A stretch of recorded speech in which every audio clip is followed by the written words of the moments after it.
होली की आत्मा।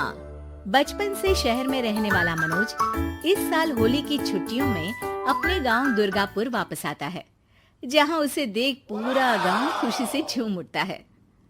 जब गया था तब इतना सा था और अब देखो कितना बड़ा हो गया है। हाँ सरपंच जी, जब मैं गया था तब आप भी बहुत जवान थे और अब देखो कितने बूढ़े हो गए हैं आप। चला चलो बढ़िया है, बच्चा घर वापस आ गया। इसी खुशी में आज रात पार्टी होगी। क्या बात है, गांव में भी पार्टियां होने लगी। वैसे अगर पार्टी की बात है तो आज क्यों सीधा होली पार्टी करते हैं। होली पार्टी की बात सुन चहल पहल में अचानक सन्नाटा छा जाता है, जिसे देख मनोज को कुछ अजीब लगता है, लेकिन तभी सरपंच बात पलट देता है। अब बहुत देर हो गई, चलो सब अपने घर चलो, पार्टी के बारे में कल सोचेंगे। मनोज भी मम्मी पापा के साथ घर आ जाता है, पर होली पार्टी और उस पर पूरे गांव की खामोशी वाली बात अभी तक उसके जहन से निकलती नहीं। पापा, होली पार्टी की बात पर सब चुप क्यों हो गए थे? अरे होगी उनकी कोई अपनी बात, मुझे गांव की पंचायत ही थोड़ी पता है। थक गया हूँ, चलो सो जाते हैं, कल बात करते हैं। पापा की बात मानते हुए मनोज भी सोने चला जाता है। आज तो छुपा लिया, लेकिन हफ्ते बाद जब होली का दिन आएगा तब इसे कैसे रोकोगे? अगली सुबह सूरज के साथ ही मनोज भी गांव घूमने निकल जाता है, जिस पर रास्ते में उसे अपनी ही उम्र के कुछ लड़के भी मिलते हैं, जिनसे दोस्ती कर अब वो उनके साथ घूमने लगता है।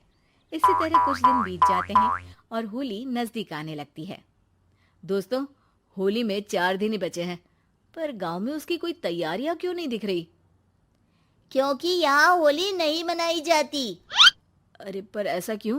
वो राजा भूषण। अरे तुम 4 दिन के लिए आए हो, क्या इतना सोच रहे हो? चलो कुछ खाने चलते हैं। इसी के साथ एक बार फिर होली की बात को टलते हुए देख मनोज को शक होने लगता है।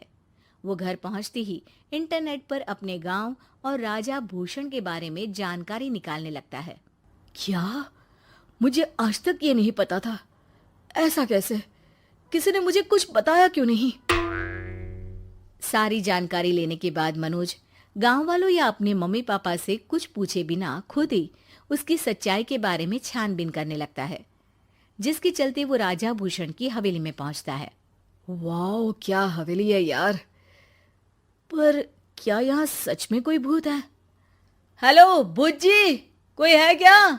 हम इस साल गांव में होली सेलिब्रेट कर रहे हैं, क्या आप उस पर थोड़ा इंटरव्यू देंगे?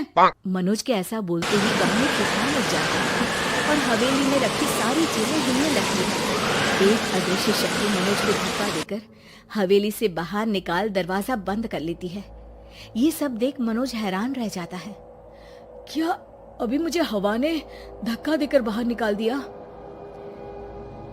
मेरे होते हुए इस गांव में कभी होली नहीं मन सकती, इसलिए दोबारा ऐसी कोशिश भी मत करना, अंजाम बुरा होगा।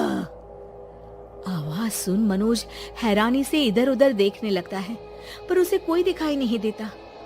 वो गांव वापस आ जाता है, जहां तूफान की वजह से सब कुछ तहस महस हो चुका होता है। आखिर ये तूफान आया कैसे? ना ऐसा कोई मौसम था और ना ही हमने होली का त्योहार मनाने की बात की थी। सरपंच की बात पर कोई रिएक्शन दिए बिना मनोज चुपचाप अपने घर चला जाता है। इस तरह देखते ही देखते होली का दिन भी आ जाता है और मनोज रंग लेकर गांव में निकल जाता है।